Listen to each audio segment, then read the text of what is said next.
प्रतिरोधों का संयोजन किस प्रकार करते हैं, किस तरह से हम प्रतिरोधक जोड़ें कि कभी हमें उनमें ज्यादा प्रतिरोध मिल जाए, कभी हमें उनमें कम प्रतिरोध मिले, कभी हमें बीच में कुछ प्रतिरोध प्राप्त हो जाए। तो उसके लिए सबसे पहला जो हमारा संयोजन होता है वो होता है श्रेणी क्रम संयोजन। श्रेणी क्रम से क्या होगा ये हम देखेंगे कि जब आप रेजिस्टेंसेस को सीरीज में जोड़ते हैं तो क्या होगा। देखिए, उसको जोड़ने के लिए क्या करते हैं कि आप इस तरीके से आप प्रतिरोधक ले लीजिएगा। ये आपका एक हो गया, ठीक है, ये आपका दूसरा हो गया, यहां पे ये तीसरा। तीन प्रतिरोधकों से बता देता हूं मैं, प्रतिरोधक बोलूं या मैं प्रतिरोध बोलूं, आप एक ही समझिएगा। और इसको यहां से इस तरीके से आप एक सेल से जोड़ दीजिएगा और यहां आप एक कुंजी लगा दीजिएगा। तो ये आपका बाह्य परिपथ पूरा हो जाएगा। ये आपकी बंद कुंजी हो जाएगी, तो इसको आप के कह दीजिएगा और यहां से बहने वाली धारा को आप आई बता दीजिएगा। ये जो कॉम्बिनेशन मैं आपको बता रहा हूं, ये आपका सेल हो गया, ये सेल आपका हो गया ई। ये एक पहला प्रतिरोधक हो गया ये R1, दूसरा R2 और तीसरा R3। ये तीनों श्रेणी क्रम में जुड़े हैं। R1 के सिरों पर विभवांतर V1 है, R2 के सिरों पर विभवांतर V2 है और R3 के सिरों पर विभवांतर V3। परिपथ में कितनी धारा बह रही है, I बह रही है। तो ये जो चित्र आपका बनेगा, ये बनेगा आपका प्रतिरोधकों का श्रेणी क्रम का चित्र। कैसे होगा देखिए, आपने तीन प्रतिरोधक लिए R1, R2 और R3, है ना। और क्या किया आपने, जैसे ये पहला वाला आपने लिया तो पहले वाले का जो दूसरा सिरा था उसको दूसरे वाले के पहले सिरे से जोड़ना है, फिर दूसरे के दूसरे सिरे को तीसरे के पहले सिरे से जोड़ना है। जब ये जुड़ जाए तो फिर इनका संबंध जो है वो बाहरी परिपथ से हम कर देंगे। और बाहरी परिपथ में हमारे पास में कौन है, एक सेल है, एक कुंजी। अब जो परिपथ में बहने वाली धारा है, देखिए अब ये यहां चूंकि एक के बाद एक क्रम से जुड़े हैं तो परिपथ में बहने वाली धारा आपकी क्या हो गई, इस लाइन पर देखिए तो धारा आपकी एक समान रहेगी, है ना, क्योंकि एक ही रेखा में ये देखिए आप यहां पर बिल्कुल सीधे सीधे देखिए आप, तो ये धारा आपकी एक ही उस क्रम में है और ये आपकी आई बह रही है। लेकिन यहां अगर आप देखें तो ये इसमें एक के बाद एक अगर आप चलते जाएं तो यहां इस प्रतिरोधक के सिरों पर विभवांतर अलग है, इसके सिरों पर विभवांतर अलग है और इसके सिरों पर विभवांतर अलग है। मतलब तीनों के सिरों पर विभवांतर क्या है, अलग अलग है। तो जब भी आपको कहा जाए कि आप प्रतिरोधकों को श्रेणी क्रम में जोड़ें तो आपको क्या करना चाहिए, आप तीन प्रतिरोधक ले लीजिएगा R1, R2 और R3, है ना, और उनको एक के बाद एक जोड़ दीजिएगा। फिर क्या करिएगा, जो पहला वाला आपने लिया है उसका जो एक सिरा लेकर आप लाइएगा इधर और लास्ट वाले का सिरा लेकर आइएगा इधर और उसको बाहरी परिपथ से जोड़ दीजिएगा। बाहरी परिपथ में आपके पास क्या रहेगा, सेल और कुंजी रहेंगे, ठीक है। तो ये आपका कॉम्बिनेशन कहलाएगा सीरीज में। अब इसमें क्या होगा, परिणामी प्रतिरोधक बढ़ेगा कि घटेगा, इसको हम देखेंगे। देखिए, जैसा मैंने आपको बताया कि हमने क्या किया, तीन प्रतिरोधक लिए R1, R2 और R3 और उनको श्रेणी क्रम में जोड़ दिया। अब श्रेणी क्रम में जोड़ने का जो प्रोसेस है वो शॉर्टकट में आप लिख दीजिएगा कि इसमें पहले प्रतिरोधक के दूसरे सिरे का संबंध दूसरे के पहले सिरे से कर देते हैं और ऐसे आगे भी अगर आप मान लो 2, 3, 4 जितने भी जोड़ना चाहें उनको इसी तरीके से जोड़िएगा कि इसका जो दूसरे का जो दूसरा सिरा है उसका तीसरे के पहले सिरे से उसको कर देते हैं। और फिर ये यहाँ क्या है कि ये जो ये बाहरी परिपथ से इसका संबंध कर देते हैं। तो तीनों के कॉम्बिनेशन का संबंध किससे कर देते हैं, हम बाहरी परिपथ से कर देते हैं। तो ये आपका परिपथ अनुसार हम कहेंगे संयोजन को बाहरी परिपथ से जोड़ते हैं या बाह्य परिपथ से जोड़ते हैं। अब बाह्य परिपथ में कौन है, एक सेल है और एक कुंजी है, ठीक है। चलिए आगे बढ़ते। अब यहां अगर आप ध्यान से देखें तो इस प्रतिरोधक R1 के सिरों पर क्या विभवांतर आया है, तो वो आया है V1। R2 के सिरों पर विभवांतर V2 है और R3 के सिरों पर विभवांतर V3। तो हमें एक एक करके इनको निकालना चाहिए। जैसे प्रतिरोधक R1 के सिरों पर विभवांतर, ठीक है। अब वो विभवांतर क्या होगा, उसका नाम क्या है, वो है V1, ठीक है। क्या है वो, V1 है। तो V1 देखिए, अब ओम्स लॉ लगाइए। तो क्या है ओम का नियम, आपको पता है ओम का नियम है V = IR, तो यहां से आपका हो जाएगा ये IR1, क्योंकि इसके सिरों पर विभवांतर निकाल रहा है तो इसमें बहने वाली धारा, देखिए बहने वाली धारा तो R1 R2 R3 तीनों में आई है, तो यहां भी आई आएगा, यहां भी आई आएगा और यहां भी आई आएगा, लेकिन इसका प्रतिरोध क्या है R1 है, तो ये हो जाएगा IR1। ऐसे ही अगर आप R2 के सिरों पर निकालेंगे तो R2 के सिरों पर विभवांतर, ये क्या बनेगा, V2 बराबर IR2, और तीसरी बार आप निकालेंगे प्रतिरोधक, ठीक है, R3 के सिरों पर विभवांतर, क्या बनेगा वो, V3 बराबर IR3, ठीक है, ये आपका तीसरा हो गया। अब देखिए ध्यान से, इसके सिरों पर विभवांतर निकल गया, इसके सिरों पर विभवांतर निकल गया, इसके सिरों पर विभवांतर निकल गया। अगर आप कहेंगे कुल विभवांतर कितना हुआ, तो हम कहेंगे भैया जी कुल विभवांतर क्या हुआ, V1 plus V2 plus V3, क्योंकि आप देखिए यहां V1 यहां V2 यहां V3, तो अगर पूरे तीनों प्रतिरोधक के सिरों पर अगर आप देखें तो यहां, या यूं कहें कि ये यहां से लेके यहां तक आपका कुल विभवांतर जो है आपका काउंट करें अगर अपन कुल विभवांतर, तो वो होगा क्या होगा, है ना, सर्किट के लिए बता रहे हैं ना, तो V1 plus V2 plus V3 होगा, तो ये कुल विभवांतर आप नोट करेंगे तो ये हो जाएगा कुल विभवांतर, क्योंकि तीनों प्रतिरोधक के सिरों पर अलग अलग है, तो V इज इक्वल टू हो जाएगा V1 plus V2 plus V3। अब आप मान भर दीजिए, है ना, V1 का भी भरेंगे, V2 का भी और V3 का भी, तो ये समीकरण नंबर 1 2 और 3 से आपको क्या करना है, मान भरना है, तो भर दीजिए मान। V इज इक्वल टू हो जाएगा V1 का IR1, V2 का IR2 और V3 का IR3, ठीक है, कुछ कॉमन हो रहा है क्या, I कॉमन है, देखिए यहाँ पे तीनों जगह ले लीजिए, तो हो जाएगा V is equal to I, bracket में हो जाएगा R1 plus R2 plus R3, हो गया। अब अगर हम ध्यान से देखें कि अगर हम कहें कि संयोजन का जो परिणामी प्रतिरोध है या कुल प्रतिरोध जिसको हम कहेंगे कि रिजल्टेंट क्या है, परिणामी प्रतिरोध को अगर हम R मान लें संयोजन के, जैसे आपका कुल विभवांतर आपका क्या रहा V, ऐसे ऐसे आप कह रहे हैं कि कुल जो आप परिणामी जो प्रतिरोध, मतलब इन तीनों से मिलकर जो प्रतिरोध बनाया अगर वो R है, तो फिर यहां भी ओम्स लॉ लगा दीजिएगा, ठीक है। तो आप कहेंगे कि जब परिणामी प्रतिरोध R हो, यहां ले लेंगे इसको, परिणामी प्रतिरोध को R ले लेंगे, तो यदि परिणामी प्रतिरोध, अब तो उत्तर आने वाला है, कैपिटल R हो, तो ये परिणामी प्रतिरोध को कैपिटल R मान लीजिए, तो जब आप इसको कैपिटल R मान लेंगे तो फिर देखिए इसका रिजल्ट क्या आने वाला है। आपने इसको जैसे ही कैपिटल R माना, तो मैं यहां बस एक लाइन की ओर दे रही है, तो यहां आपका आंसर आने वाला है, इसलिए मैं इसको यहां लिख देता हूं ताकि आप एक ही बार में आपके पास में ये स्क्रीन पर दिखाई देगा। V की जगह लिख दें आप IR, ये देखिए ओम्स लॉ से V की जगह आपने IR लिख दिया, और ये आपका ही I ब्रैकेट में R1 plus R2 plus R3, और आपका देखिए आप ध्यान से I से I आपका कैंसिल हो रहा है, तो आपका बचेगा R is equal to R1 plus R2 plus R3। ये आपका क्या हो गया, ये हो गया आपका प्रतिरोधकों का श्रेणी क्रम संयोजन। मतलब श्रेणी क्रम में आपने क्या किया, ध्यान से फिर से एक बार चार्ट में देख लीजिएगा कि अगर ये R1 plus R2 plus R3 हो रहा है, इसका मतलब परिणामी प्रतिरोध बढ़ेगा। जैसे मान लीजिए ये 2 है, 3 है और ये 5 है, तो 2 और 3 5 और 5 10 ओम हो जाएगा, है ना। मतलब क्या हुआ कि अगर आपको परिणामी प्रतिरोध बढ़ाना है तो आपको प्रतिरोधकों को कौन से क्रम में जोड़ना पड़ेगा, श्रेणी क्रम में जोड़ना पड़ेगा। और श्रेणी क्रम में आपको क्या करना पड़ेगा, तो श्रेणी क्रम में आप क्या करेंगे कि प्रतिरोधकों को लाइन से एक के बाद एक जोड़ेंगे।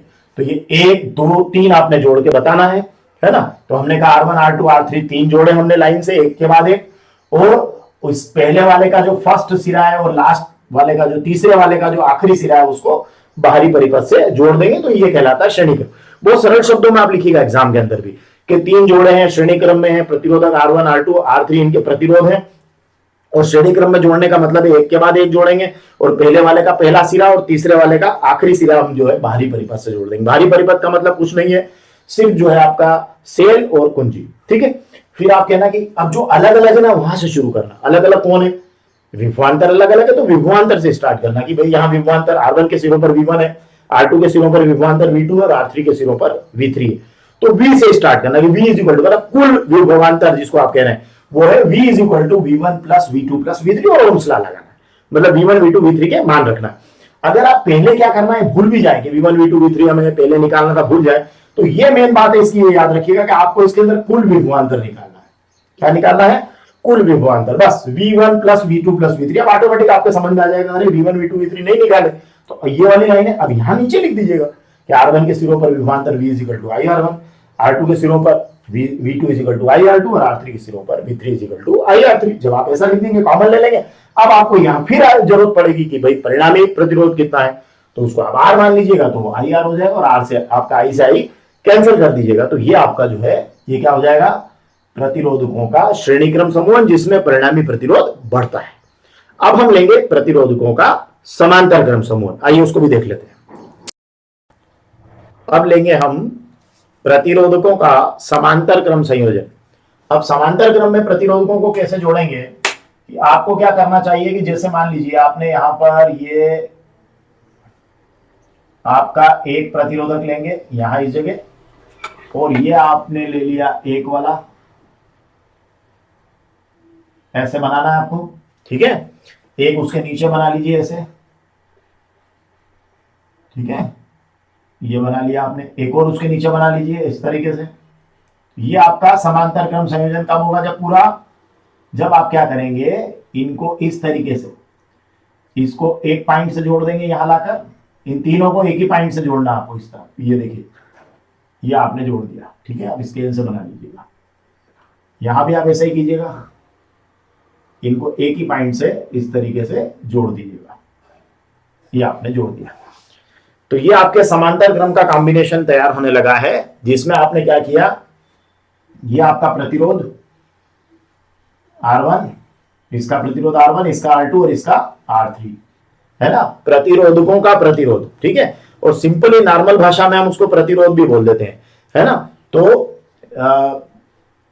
ये देखिए इसका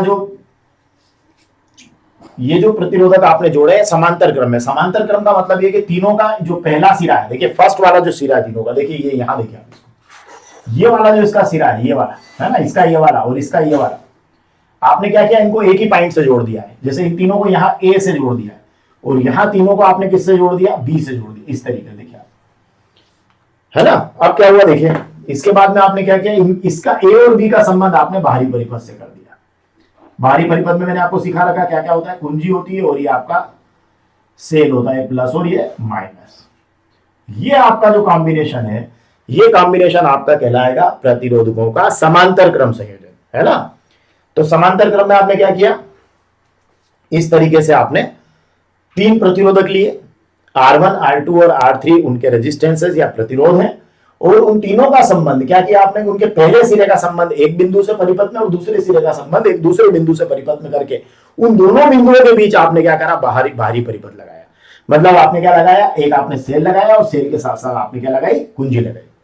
अब इससे आपको जो एडवांटेज मिला, जो फायदा मिला वो क्या है कि तीनों प्रतिरोधकों के सिरों पर जो विभवांतर है वो आपको एक जैसा मिल गया। मतलब क्योंकि वो जो ए और बी के बीच का जो विभवांतर है वही, देखो ये ए का संबंध इससे, ये यहां देखिए, ये यहां देखिए, सीधे सीधे डायरेक्ट, और बी का है देखिए, मतलब इनका जो शीर्ष है वो यहां जुड़ा है और जो इनकी पूंछ है, टेल है, वो यहां जुड़ा हुआ है। तो देखिए ये आपका इनके तीनों के सिरों पर जो विभवांतर होगा वो समान होगा, और वो विभवांतर सपोज, चलिए मैं ऐसा थोड़ा सा यहां लिख देता हूं इसको, इन तीनों के सिरों पर जो विभवांतर होगा, ये विभवांतर में यहां लिख देता हूं, इस विभवांतर को भी, ये आपका ए और बी के बीच जो विभवांतर होगा वही R1 के सिरों पर होगा, वही R2 के सिरों पर होगा और वही R3 के सिरों पर होगा। और परिपथ में जो धारा बहेगी, है ना, जैसे मान लीजिए परिपथ में आपने यहां से आई धारा बही, तो ये यहां आकर देखिए आई तीनों प्रतिरोधकों में अलग अलग चली जाएगी। देखिए यहां से देखिए ये बटी, तो ये हो गया I1, R1 में I1, R2 में I2 और R3 में I3, ये इस तरीके से धारा है। आई धारा के ही जो हिस्से हुए I1, I2 और I3, ठीक है। तो इस तरीके से आपको अपना चित्र बनाना है। चलिए मैं थोड़ी सी इसकी थ्योरी लिख देता हूं और उसके बाद में फिर आगे बढ़ेंगे। तो देखिए अब जो बात हमने सीखी वो ये है कि तीन प्रतिरोधक R1, R2 और R3 लिए, हमने कौन से क्रम में जोड़ा, उनको समांतर क्रम में। समांतर क्रम में कैसे जोड़ा कि तीनों का संबंध एक पॉइंट ए से कर दिया और तीनों के जो पहले सिरे उनका संबंध पॉइंट ए से कर दिया, दूसरे सिरे का संबंध पॉइंट बी से कर दिया। ठीक है, क्लियर है। और क्या किया हमने हमने कहा कि ए और बी के बीच जो है बाहरी परिपथ जोड़ दिया। बाहरी परिपथ में कौन है? सेल है और कुंजी है, पहले भी यही था। ठीक है, अब यहां से आप एक बात जो देख रहे हैं वो ये है कि जो परिपथ में बहने वाली जो धारा है वो यहां ए पर आकर तीन भागों में बटी है। मतलब आई जो है ए पर आकर तीन भागों में बटा, I1, I2 और I3। और किरचॉफ के नियम से हम जानते हैं कि ये जो आई अगर ए पर आकर तीन भागों में बटा है, I1, I2 और I3, तो I इज इक्वल टू होगा I1 plus I2 plus I3, क्योंकि आई से ही बने हैं तीनों, I1, I2, I3।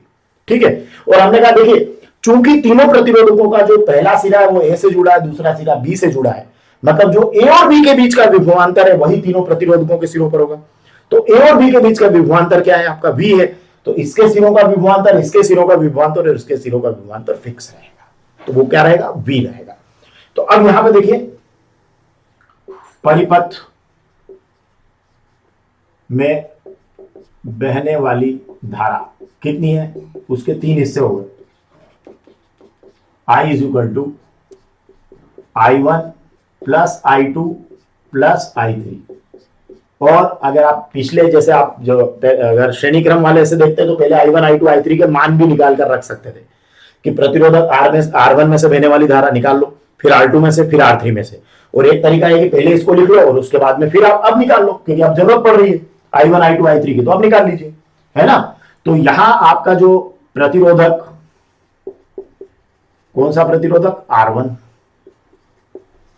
है ना। R1 से बहने वाली धारा निकाल लो, R1 से बहने वाली धारा, और ये धारा आपकी हो जाएगी I1।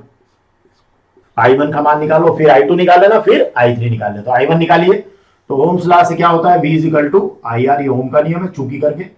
तो यहां से अगर आप I निकालेंगे तो होगा V अपान R। अब यहां ध्यान से देखना, यहां आपको I1 निकालना है ना, तो I1 निकालना, ओके I1, तो I1 मतलब ये यहां, तो V तो V है, देखिए V तो इसमें बदल नहीं रहा है, यहां R की जगह हो गया R1।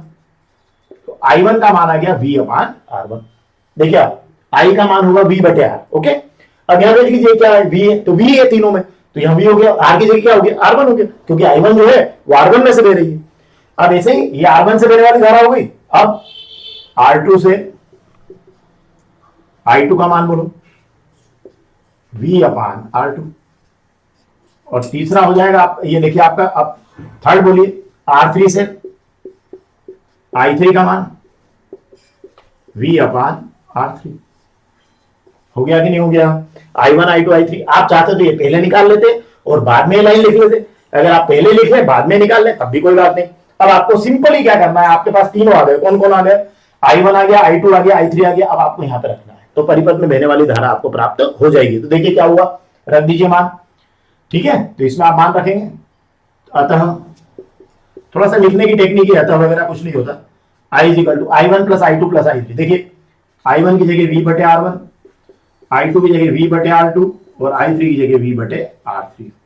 एक खास बात मैं आपको याद रखने के लिए सिखाता हूं कि जब आप समांतर क्रम में जाते हैं तो जो चीज कांस्टेंट है तीनों रेजिस्टेंस पर, वहां से शुरू करना। कांस्टेंट कौन है? जैसे मतलब आपको वहां से सोचना शुरू करना है कि ये कांस्टेंट V है, ओके। अब अलग अलग कौन है? तो अलग अलग कौन है?